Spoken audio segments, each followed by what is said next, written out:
Welcome to the Manifesto, episode 9. We're glad you're with us tonight.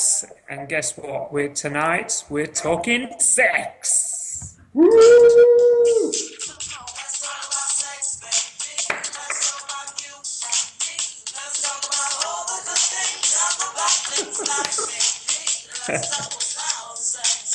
Sorry, I just had to take us back to the 90s. That song's been in my head all day as we've been preparing for today's talk. Hey James, how are you? Good, Nick. Very good. Looking forward to tonight's chat and bringing out all of our dark, deep secrets onto the table. A talk that desperately needs to be had. Something that I've blogged about pretty recently, and looking forward to getting stuck into this one tonight. Yeah, it's a big one. It's such a big one. I mean, as our little preparatory talk we were having just then, there's so many different areas we can go into, and not only that, there's so many issues around it. You know, it's sort of paradoxical. It's the thing that we think about so much. This thing we talk about not as much as not in a healthy way. I don't think we talk about it anywhere near enough. It's all done in a very sort of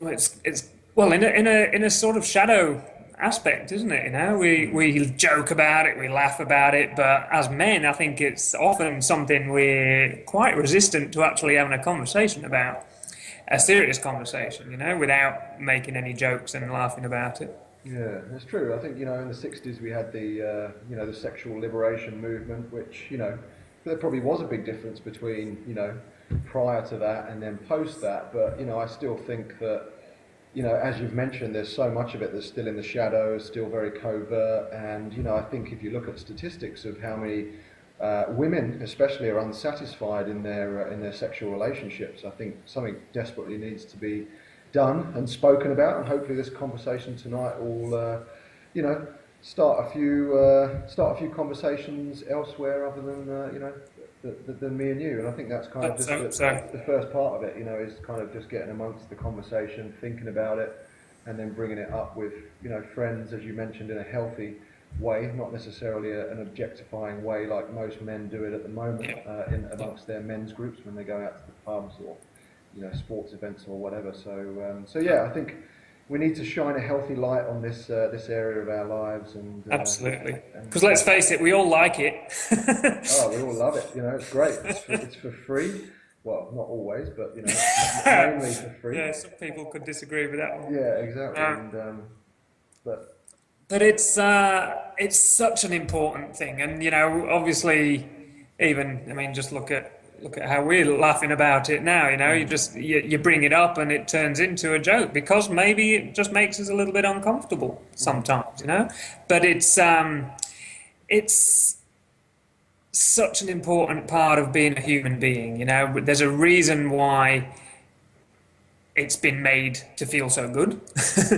There's a reason why when two individuals, when they can connect at that vulnerable, that intimate level, then amazing things can happen, or some really shit things can happen too. You know, so it is something that needs to be discussed. And I think we've been conditioned that sex is a bad thing and it's not to be discussed, particularly, you know, the stiff upper lip British, who we're unfortunately descendant of. You know, it was and has been for so long just this thing that wasn't talked about.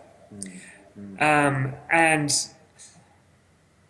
I don't know if there was a TV show on SBS not long ago. Did you catch it? You know, you don't have a TV, do you? It'd be available online.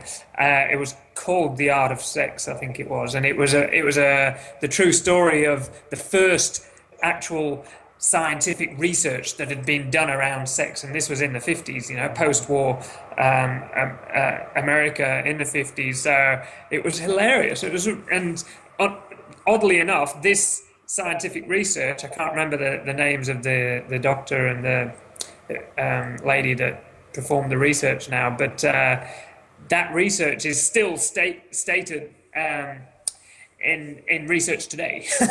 So not a great deal has been done since then, you know. Yeah. So there's still yes, they still use it. So quite shocking, really, when you think of how important it is to us, and how, you know, it's been something we've done a lot of forever. Just a little bit.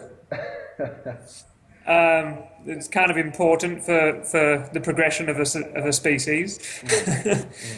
And we've done it obviously quite successfully. You know, the 7 billion people on the planet, we're doing quite well. Some too well in some areas, you know. And that a lot of that just comes down to lack of education. I mean, because people aren't talking about. I mean, what about you, James? Did you have the talk? Did your parents give you the talk? No, never. I learned about my sexuality in the playground, and through porn. You know, gradually growing up, that was my route into sexuality, and I think it's a pretty common route for lots of boys today. You know, I think parents of our generation certainly, you know, it was never spoken about to them by their parents.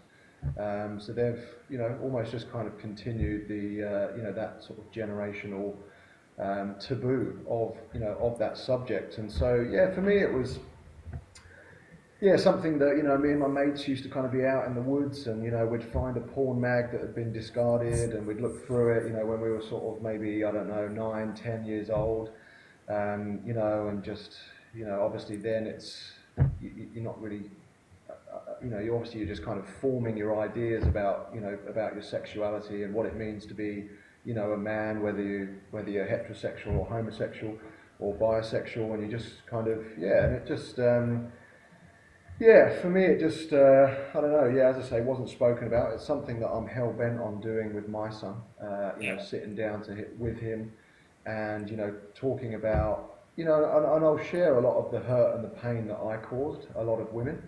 You know, growing up in that arena, you know, very, very narcissistic and egocentric. And for me, a lot of my identity when I was younger was built on how many women I'd slept with, you know, how many times I slept with them in one night, you know, whether, you know, just, I mean, just pretty, I mean, stuff that I don't even want to share, to be honest with you, because I still hold, you know, a lot of shame around it and how much hurt that I must have caused.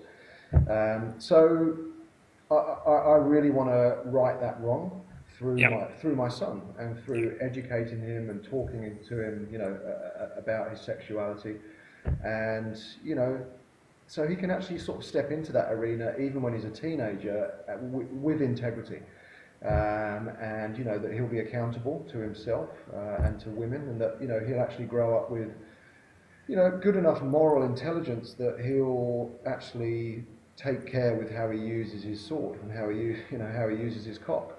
Because let's face it, I mean, that thing can give life, obviously, you know, your cock can give life, but it can also, you know, really create a lot of damage as well, you know, psycho-emotional damage, you know, to yourself, but also to the people that you're sleeping with. So I think, you know, it needs to be done, you know, and it needs to be brought into education somehow, you know, not just to talk about how to put a condom on, because let's face it, okay, that's one part of our sexuality, and it, you know, but just the most minuscule part that you can possibly imagine. You know, we need to start opening conversations up at school. You know, I'm probably going to, at some point this year, do an integrated group between men and women, and I just feel that there's going to be a shitload to heal between the sexes when we come together in, you know, with regards to sexuality. And, you know, like you've mentioned, the more, you know, the darker side of it, the more macho jerk, narcissistic, sort of egocentric, and, you know, the more porn side of it, I guess. So, and I know we spoke about that in our pre-chat, Nick. So, do you want to unpack the porn one maybe a little bit more, or is there something that's come to you? Yeah, I mean, just basing on your experience of porn being your education, and like you said, that is a very common story. It was most definitely my story. I didn't get a chat from my parents. I remember my sister, who's, you know, she's my older sister, 7 years older than me. She had a little bit of a chat, but, you know, who was she? But at the time, I think that was probably more comfortable than having one with my parents. But they obviously whether they'd thought about it or whether they just felt that they weren't up to the task or what, I'm not sure. But yeah, so unfortunately, yeah, like you said, the boys in the playground and the girls a bit later on. Um, we explored, we worked it out, and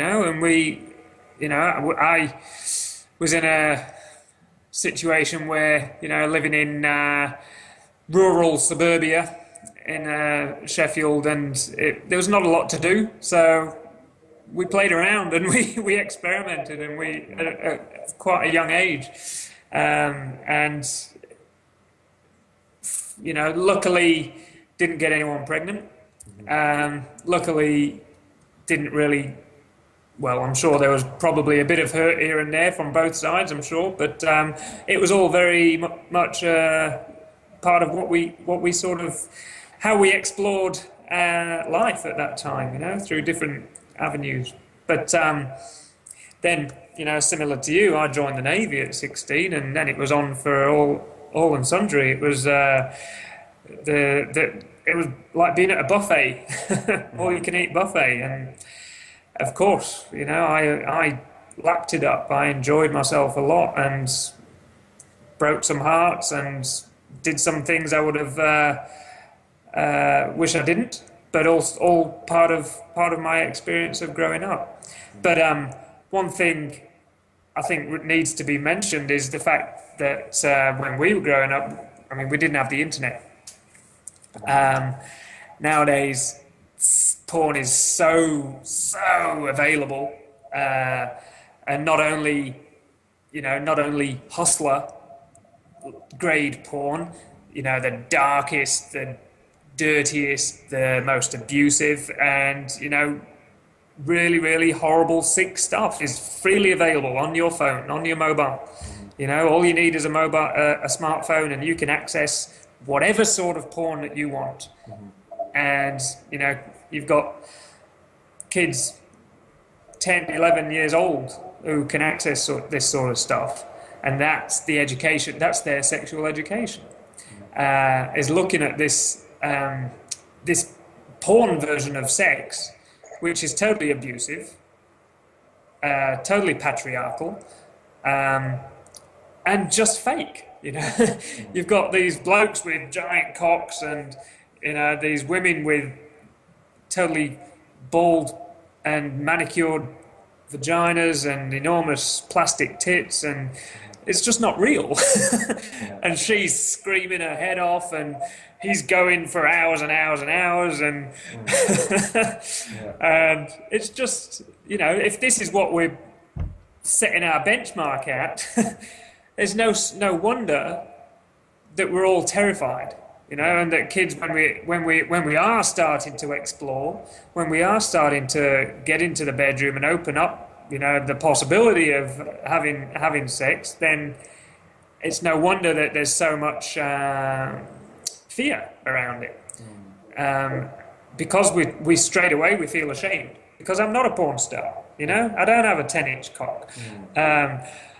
I don't have, I'm not fully buff and muscular, whoever it is, whatever your issue is with yourself. And then you've given this, you've got this amazing, majestic thing in front of you, which is called a woman, who's there, and she's as terrified as you are, but she's so much more vulnerable than you. What are you supposed to do with this? How are you supposed to touch her? How are you supposed to make her enjoy herself? And does that even come into the question, or is it all about me getting my rocks off? That's what it looks like in porn, isn't it? A lot of the time. Yeah, it does. I think at this point it's good to mention that because I know that I've written a blog post about porn when I was celibate for sort of 3 months of this year, and when I shared with people on that post that porn can actually rewire your brain, and that's kind of what the latest neuroscience is telling us, that repeated exposure to a certain stimuli will rewire your brain. So I have a friend who's a psychotherapist, and she's done work with porn addicts, and she's had the experience of working with 50-year-old men that are addicted to porn, and you know, their searches are, things like barely legal or, 18 and whatever. And he's now watched it enough that he's rewired his brain, and he actually he doesn't fancy women of his own age anymore. He can't. It just can't compute it anymore. So, but then he struggles to emotionally connect to women of 18, 21 years old, as you would do when you're 50. So he's actually really experiencing a lot of pain in his life now, because he can't get both. He can't get the emotional connection with a woman, and he can't get the physical connection anymore because he's watched too much porn. So I think it's a very, very real problem. It's like a drug. You will quite naturally go for harder hits every time you go online. And I know if I was anything to go by, that you almost wait for the perfect video, and you can be on there for hours sometimes. I've been porn free or internet porn free and porn free for just over 2 years now, and but I know that and it was a scary time when my wife at the time took my son to Brazil for a holiday, and they were gone for 3 weeks, and the normal structure of my life had just disappeared, and I just became very close to becoming addicted, or I was addicted during that time, where I was literally letting friends down. I wouldn't go out. I'd just looking for that perfect video, and you'd be on there for, as I say, for hours, and sometimes I'd masturbate about 4 times, like within a 3 or 4 hour gap. So I really got a sense of how easy it is to become addicted, and so for me, looking at the stages of development, and porn probably makes up a part of us growing up as men, and I think it just serves out a very egocentric and narcissistic macho jerk sexuality, but very quickly we sort of learn that that's not really all there is to sex, about just pleasuring ourselves, and we start to grow through more into an ethnocentric stage of development where we want our partner to enjoy it as well, and then beyond that into world and cosmocentric, which we'll talk about later, and how we can get connections, where the two dissolve into the one, and we can get connections with the divine and whatever. So it's so I mean that's a big aspect of it, the addiction side of it as well. And I think another thing that came to me, Nick, whilst you were talking, was how we sexualize our wounds as well. And it might, we have to ask ourselves, why is it we become addicted to sex or porn? And as we've already mentioned, that we said, sex feels good. So when maybe there's a background static of anxiety or fear or shame or whatever it might be that's running us, that we just very quickly as human beings look to self-medicate, and we generally self-medicate with any number of addictions that we can have, like alcohol, sex, porn, drugs, and that kind of stuff. So I think a really healthy dose of self-awareness is just very good, to realize why we do what we do. And very often you'll find that if you're a bit irritated or just not feeling right, you might gravitate towards sex and porn to make yourself feel better. Yeah, absolutely. I think, the addiction part of it. I mean, like you spoke to there, was we're trying to look for that experience of well, it can be many things, or it can be as simple as just feeling nice, feeling good. I'm looking for a good feeling because the rest of my life feels like shit. So. Whatever it is, whatever the means that you use to inject that good feeling, whether it's alcohol, whether it's drugs, whether it's shopping, whether it's work, whether it's exercise, or whether it's sex or porn, the mechanism behind it is exactly the same. And for us and for you out there, guys, you need to. The first thing to look at is like, okay, question: why am I being drawn to porn? Why am I being drawn to have sex? When I'm in that state, when I'm being drawn, how much control have I got over that impulse? And if your level of control is small, is less than the impulse, then you've got an addiction problem. Simple as that. You know, you're looking, the impulse is stronger than your desire not to do it. So therefore, you're being drawn to it. Why are you being drawn to it? You know, then ask yourself, what am I getting out of it? What am I looking for in this experience? Is it a sense of pleasure? Is it a sense of connectedness? Is it a sense of meaning? What is it I'm looking for? Is it a sense of being loved? You know, a lot of guys can equate love with sex. So if this person is allowing me to have sex with her, they must love me. You know, so therefore, my life it has some worth.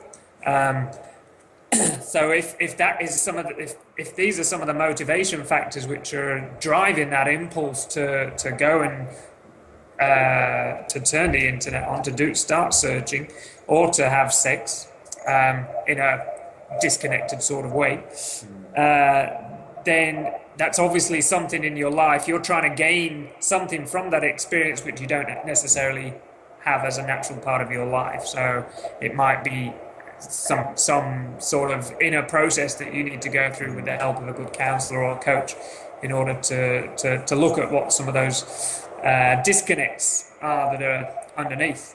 Yeah. Do you have anything to add to that? Yeah, just I mean that was a big one for me when I became celibate this year. You know, and I think if you abstain from whatever your addiction is, it will generally shine the light on why your addiction is there. For me, it was massive self-validation. You know, I was having numerous kind of partners, flings you might call them, and as soon as I cut that out and stopped masturbating as well, it was just very much I could tell why it was there, and yeah, for me it gave it was validation that I was okay and that I was lovable.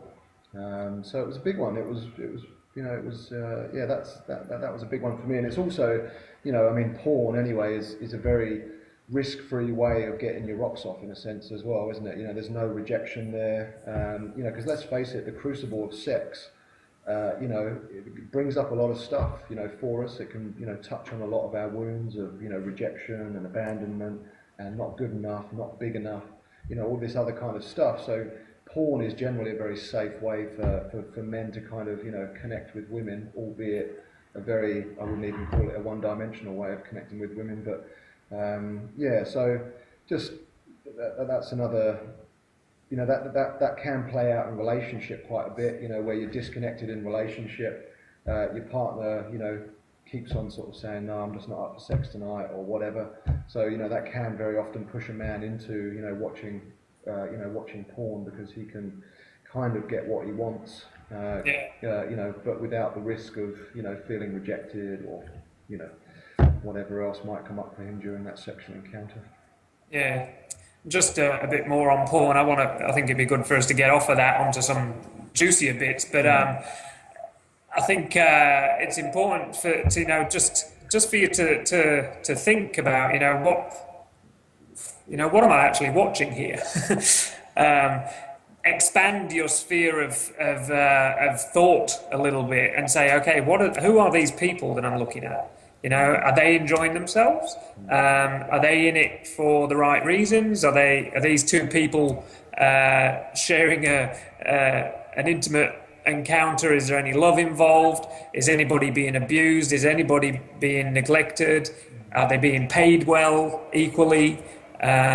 All of these, if you ask yourself all of these questions, you start to actually realize that these people that are involved in this video that you're watching are people and not just images on a screen.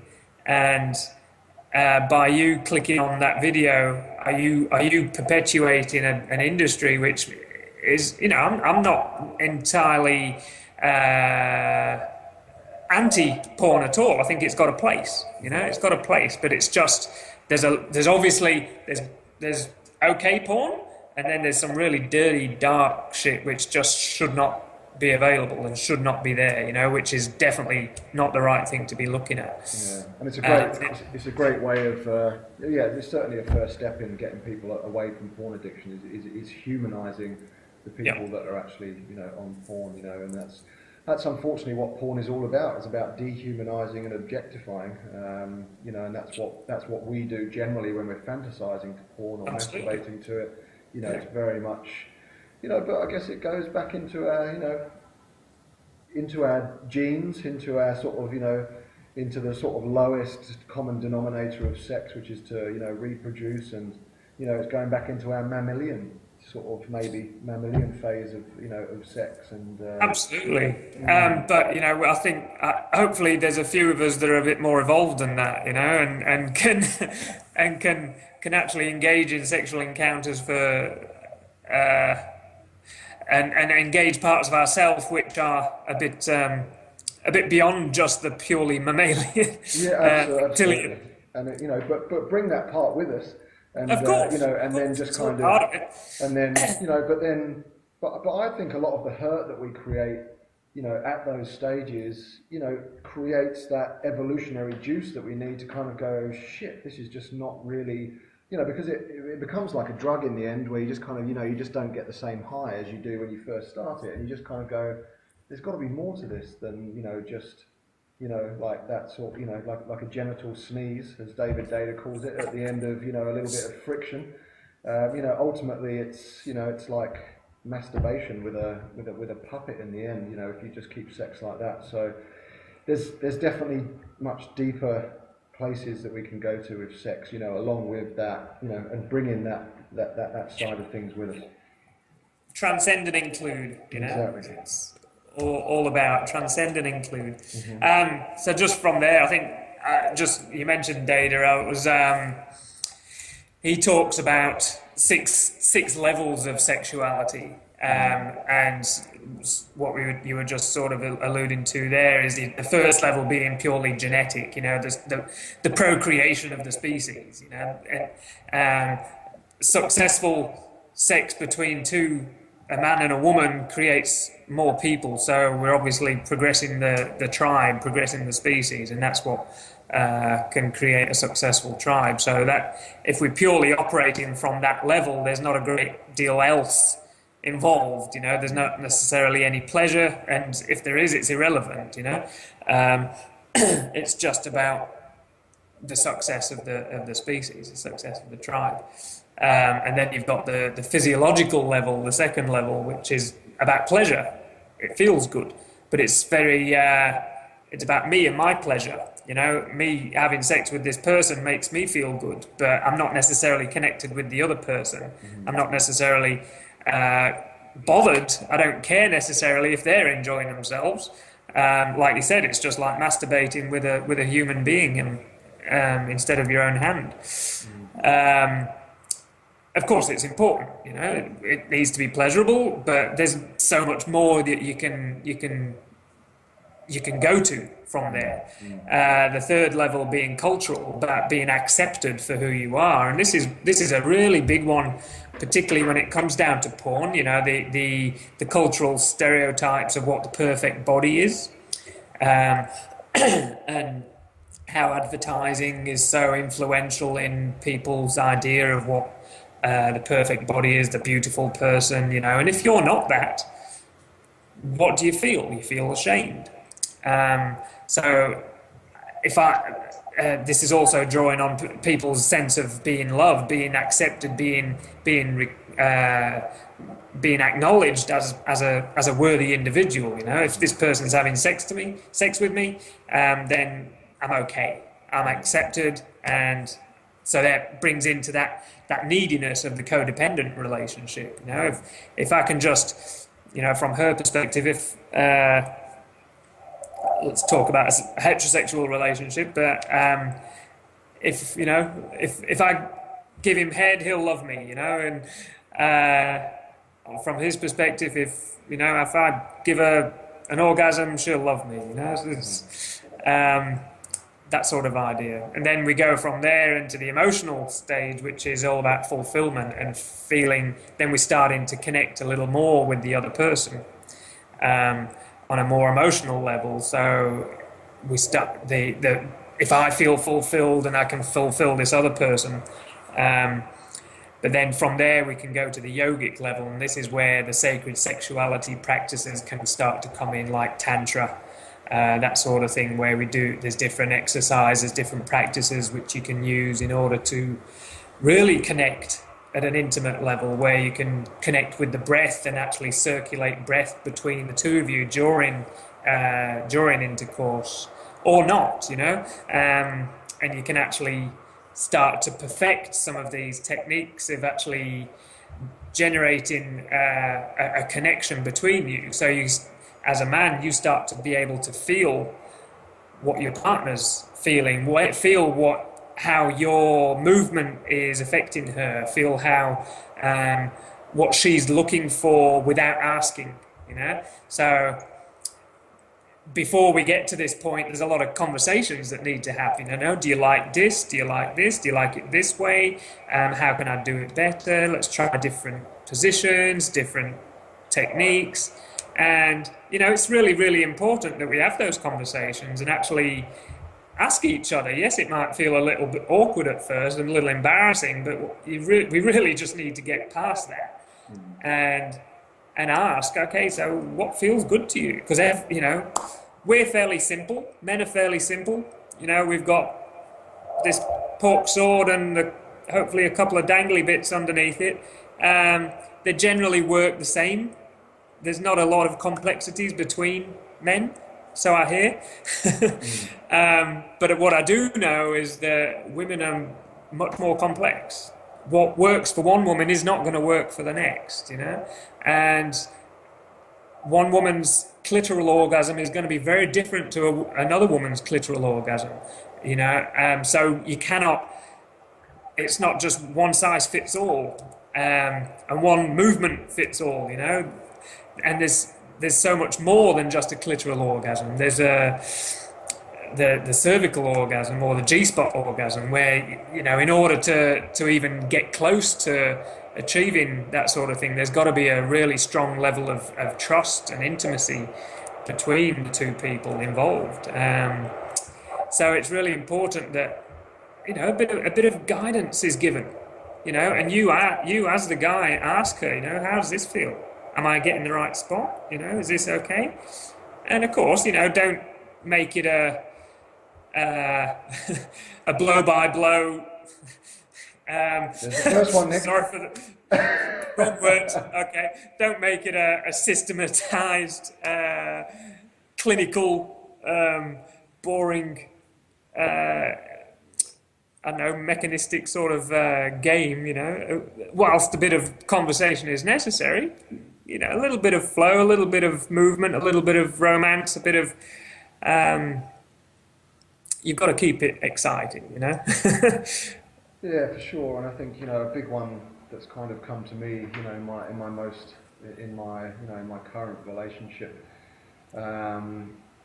is how important it is to be present. Both of you to be really present within, regardless of what. Well, that's not overly true. I was going to say regardless of what stage of sex you're having, but when you're reaching those sort of more higher stages, those more complex stages of sex that you mentioned, the more present you are, the more the more connected the sex will be anyway. And speaking from experience of if there's kind of like time pressure on the intimacy, like the sex that you're having, or if there's stress or if there's unspoken stuff between the partners and you're kind of holding on to some charge, around something your partner's said to you or has done or hasn't done, then it's very often very, very difficult for the woman to orgasm. And it sounds to me that those stages that you spoke about, Nick, the woman at the lower stages of development, the woman needs to have more integrated sex. Basically, she's much less likely to be able to get off on those genetic and physiological stages. She may. Yeah. It's just when we're talking about. You're talking about being present. There's no way you can start to achieve any of those higher levels of sexual intimacy without presence. It just won't happen, because you need to be there with each other. You need to be energetically connected, so you can sense where she's at. You can sense if what you're doing is working for her or what she's needing without having to have the conversation. You know what I mean? And we talk, absolutely. Women are more complex, and they do need they do, in order to really submit and really. Not submit in a passive way, but submit in a invitational way. You know, if I trust you, I'll let you in. It's all about trust for the woman. If you look at it, you're entering her. Why would she let you enter if she can't trust you? And obviously it might be entering on a purely physical level, but in order to really allow you, the man, to enter her on a heart level, on a spiritual level, then there has to be an absolute level of trust in that intimacy. Yeah, for sure. It was like night and day for when my partner went away on holiday recently, and it was when obviously you're on holiday, everything's nice and relaxed, and you're in your parasympathetic nervous system, and your sexual machinery is working as it should, and everything else is kind of working as it should, your digestion and your immune system and that kind of stuff. So it was very obvious for both of us that when we got back, it was a lot harder for my partner to orgasm, and it's just coming back to that more physiological side of sex, that for a man, it's let me get this right. You've got the autonomic nervous system, which controls most of our unconscious functions, and it's part of our reptilian brain that's been has been formed for millions and millions of years. And it has two branches. It has the sympathetic branch and it has the parasympathetic branch. The sympathetic branch is also known as our fight or flight side. It's when we're stressed or when we perceive stress, we'll mobilize our sympathetic side, heart rate increases, breath rate increases. And when the stress goes and disappears, then we should move back into our parasympathetic nervous system, which is our sexual function, our digestive system, immune system. And so the very act for a man of getting an erection requires us to be parasympathetic. So if we're under, from what I've seen and observed, not in myself but in friends and clients, is that when there's an acute bout of stress, so say for example like a loved one passes away unexpectedly, or they get very sick, or they have some really bad news, then generally their sympathetic side of the autonomic nervous system will be mobilized, and they won't be able to get it up. They'll have problems getting an erection. But the very act of ejaculating for a man requires us to be in our parasympathetic nervous system.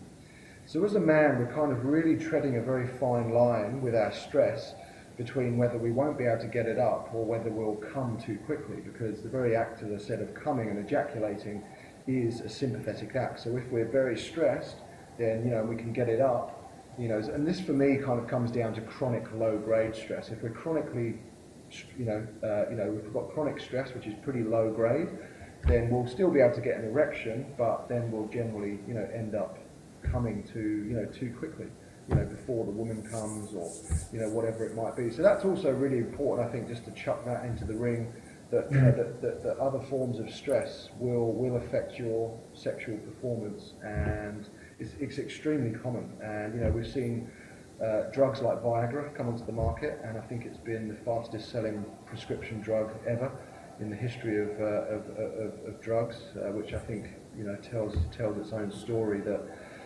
we're under a lot of stress, and it's pretty normal not to be able to get it up sometimes, and it's pretty normal to come too quickly a lot of the time as well. I haven't experienced not being able to get it up, but I've certainly experienced premature ejaculation and things like breathing and going into those deeper stages of sex. The more yogic stages can really have a beneficial effect on your overall sexual performance. Absolutely. And I think just additional to that, when you look at some of the atrocious marketing that has been done in recent years around this particular problem, around erectile dysfunction and premature ejaculation, the way that the marketing is addressed to men is totally and utterly shame-inducing. It's derogatory. It's basically saying you're not a man because you can't get it up. And I mean, some of it. You just wouldn't see the same sort of advertising associated with women. It's just disgusting, and it's always really upset me. So when you talk about stress, that advertising is initiating and contributing to a man's level of stress around his own sexuality. So it's no wonder that he can't get it up, and it's no wonder that he's so bloody excited that when he does get it up, that he comes too quick. Yeah. It's, I mean, there's so much shame that's been pounded on men around, and women too. But we talk. This is the manifesto. But on men around their cock, the size of their dick, the way it performs, how big it is, how long you can go, and there's so much of our masculine identity which is attached to this, which is such crap. And it comes back to what Warren Farrell says, though, a lot of the time, where women bashing is sexist, but male bashing is funny. For the same stuff, and anything that we say, around women, when it comes to sexual performance and that kind of stuff, is pretty, it's pretty taboo. It's frowned upon in a lot of circles, and it's called sexist, and very much so, and maybe quite rightly so. But if that's let it go both ways, guys. Exactly, let it go both ways, because male bashing, and it doesn't help. Yeah, exactly. But the size of a guy's penis, for example, I mean, that's been used in sort of speeding campaigns. Yeah. And it's kind of but it's seen as being funny. But it's exactly the same as what women are experiencing, but they call sexist, and it's trying to be outlawed and it's frowned upon. So, yeah. No, we definitely, on a cultural level, we need to see that as being a part of the problem. If women are dissatisfied with men and their connection to their own sexuality, and their performance, then let's stop shaming them.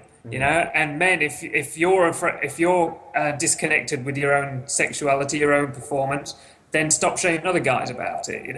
And let's stop joking about the size of your cock, and that doesn't make you a man. And I'm sure I hear it often said, but I mean, it depends on the woman. That a lot of women say it doesn't matter about the size. Some women do prefer something a bit bigger, but one thing I know that is much more important than size is technique, and it's not only technique but this connection. That presence. If you don't need to have a giant cock to be able to bring a woman into multiple orgasms. There are ways in which you can actually bring a woman into multiple orgasms without even touching her. But that's another podcast for the advanced level, And I've not quite got there yet, but I've seen it happen. I have seen it happen. I've seen women that are totally connected with their own sexual energy, who are able to actually bring themselves to orgasm without touching themselves. So if we can connect with that energy that is within us, and let's face it, it's the creative juice which is at the center of the universe. It's the energy which creates. So of course it's the same energy that's within us. It's a very, very powerful energy. And I mean, just see how it drives you unconsciously towards trying to get your rocks off. It is a very powerful energy. If we can actually get in touch with that energy and get to know it, and then actually get to hone how that energy flows through us, then amazing things can happen. Yeah, and I think for me here, it's just, and I mentioned it before we started, before we came on air tonight, Nick, was, bringing the connection of relationship into the crucible of sex, and, using your intimate relationship, every single part of it, as foreplay. And, you know, how do you do that as a man? You know, well, you know, you have to start building different, you know, intelligences and capacities in your body, you know, and in your psyche and in your emotional arsenal to be able to actually create a container that's going to be tight enough to then start to, you know, go into these, you know, deeper areas of sex. And it's, you know, if as a man you're not emotionally intelligent and you either like emotions either overwhelm you or you suppress them totally, then you know that's not going to build trust, you know, between you and your partner, and she's not going to be able to connect with you, you know, from a heart perspective with that. And it's often amazing, you know, I think just the, you know, in vulnerability in relationship, you know, and I'm talking outside of the bedroom now, but you know how that creates just such a huge connection, you know, and that's really then when you can start to not only marry the physiology, you know, of technique, you know, and that more physical side of sex, you know, with the more sort of, you know, energetic side of sex. But for me, it's really about a man getting in touch with himself, like so many of the things that we've spoken about on the manifesto. It's really about a man diving deep within himself to then be able to show up in intimate relationship in a way that creates enough trust, you know, where the guy's got enough integrity, and, you know, honor and, you know, whatever else that it requires for a man to step into his mature masculine. And then from that place, you know, then, I mean, you're already 5 steps ahead of most guys out there, to be honest with you, once you sort of step into the bedroom, if your intimate relationship looks like that. So I think, you know, for me, that's just such a, you know, that's where I would start a guy off. But, you know, getting a guy to eat better food, getting him to exercise more regularly, and, you know, all this other kind of stuff as well is just, you know, very, you know, important, I think, as well, you know, to take it all into the bedroom. And I mean, you said the key word, you hit the nail on the head, vulnerability, you know, and that this is obviously a word and a concept that we as men find really, really challenging. It is probably one of the biggest barriers to intimacy, is our total and utter fear around our own vulnerability. And one term that I really love is about, you know, and what really exemplifies the mature masculine is a guy who can actually have the balls to be vulnerable, you know, who which sort of sounds paradoxical, doesn't it? But being vulnerable is all about having courage, and really being able to say, look, you know, I'm finding this difficult. In order to gain trust with your intimate partner, there has to be a level of honesty. And that means you actually being vulnerable and saying, I'm finding this awkward, you know, I've got a bit of shame here around this sort of thing, you know, because we've all got it. We've all got it. You're not alone, you know, we're all, you know, this is one of the biggest areas of shame that we have as men, is about performing. And being able to perform like one of those porn stars, you know, it's not reality. It's just not reality. So in order to start to build some of that connection and build some of that trust, which can then lead to amazing levels of intimacy, we need to start being honest with ourselves, being honest about our wounding, being honest about our shame, being honest about our you know, cluelessness. Because you know, most guys just haven't had an education around it, you know.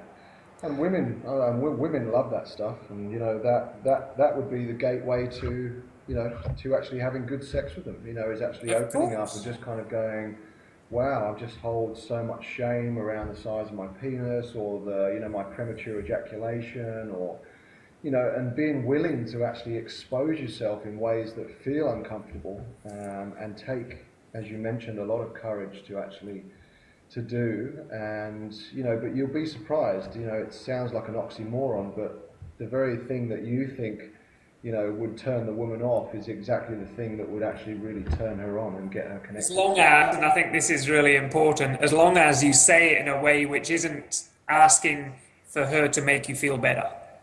You know what I mean? You're not asking or there isn't an underlying, oh, please make me feel better, please hold me like mummy used to.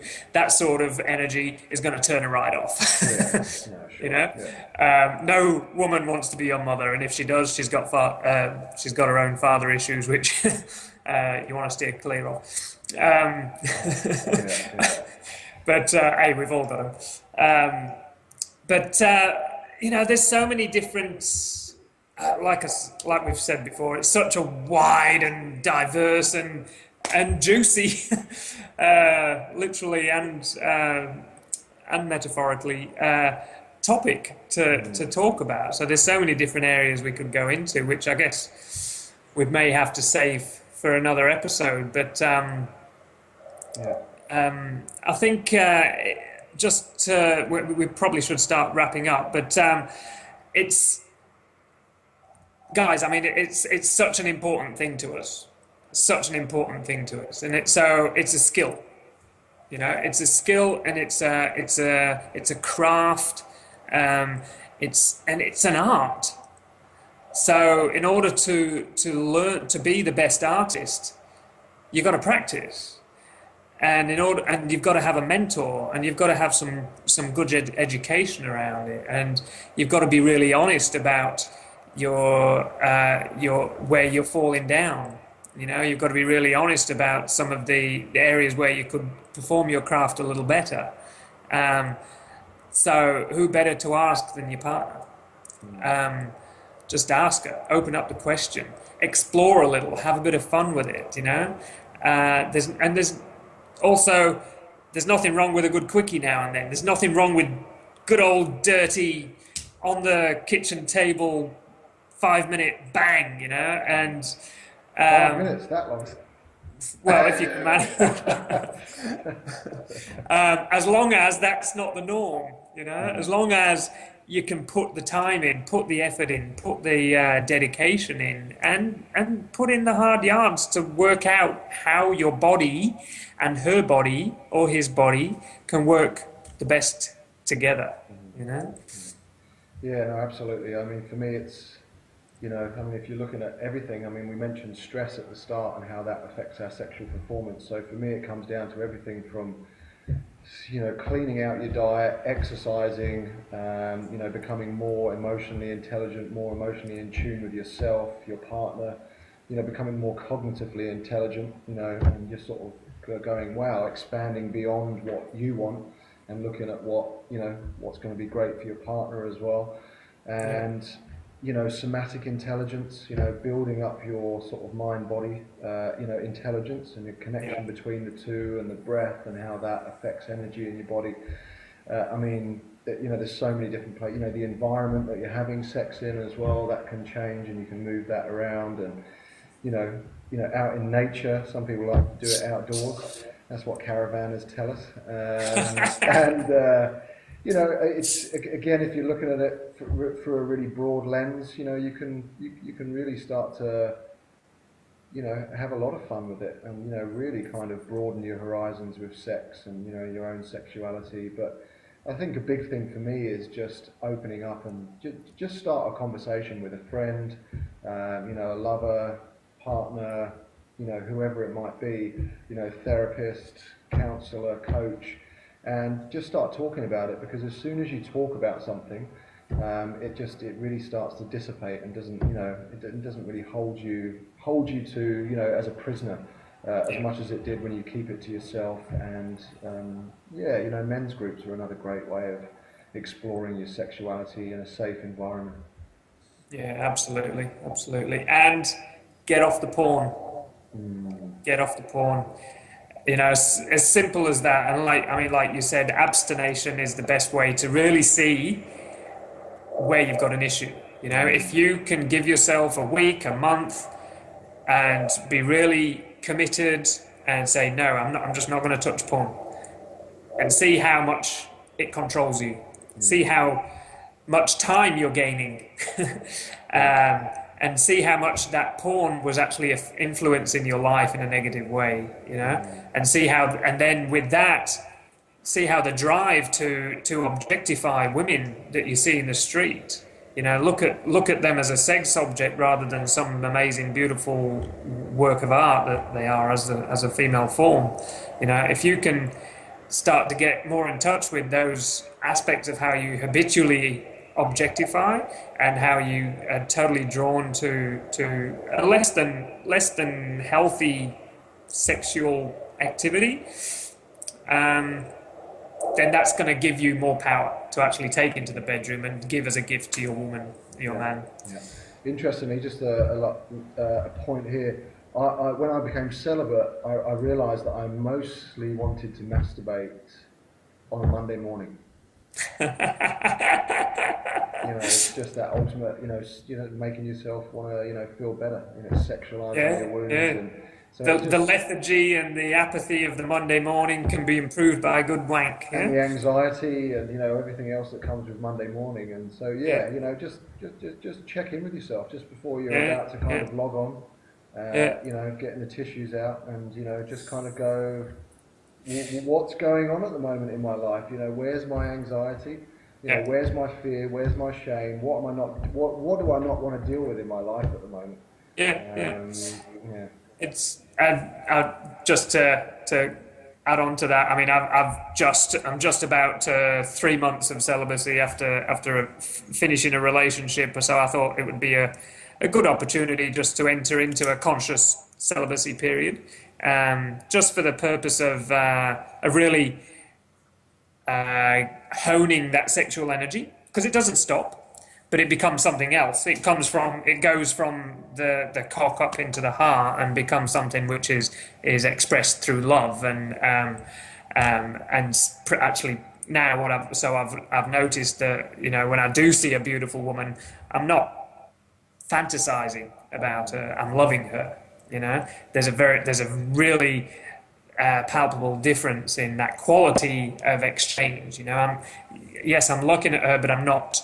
I'm admiring the form, and I'm not sexualizing her. In that way. I feel absolutely amazing for it. It's a highly recommended thing to do. Don't just grab your cock for the sake of it. Yeah, that sounds like a good place to finish it. Yeah, absolutely. All right. Well, I think we've opened up a can of worms, but a really good one, a really juicy one, and I think it's a place where we can definitely pick up a bit more at a later date. Now we're on iTunes, guys, so please subscribe and check us out. If you just search for the manifesto on iTunes or do a search under manhood, you'll find us on iTunes. So check us out there. We're gradually getting all the previous episodes up, so they'll be up in the next week or two. So in the meantime, let us know if there's any particular topics that you want us to discuss. I think it's time for you guys to get involved and give us your feedback, give us your input. And otherwise, you can connect with me on soulcraft.com.au. I've got a men's program, The Revolutionary Man, coming up at towards the end of February. Check that out. I've also got a teenage boys program coming up at the beginning of March for the young lads. Over to you, James. Yeah, you can get hold of me at manupprojects.com.au. I've got all of our men's groups beginning for 2014. There's one in Bondi Junction, there's one in the centre of Sydney as well. One-on-one coaching, which I can do from anywhere in the world, Skyping, and signature workshops as well, 3 to 5 day workshops, and retreats are coming, and writing a book as well this year. So there's lots of different areas and ways of plugging into what it is that I offer as well. Absolutely. Awesome. We're in it, guys. We're in it. Let's keep this conversation going, and you guys take care and have lots of good, really, really good connected sex. Enjoy it. Yeah. Cheers, guys. Take care. Bye-bye. Bye-bye.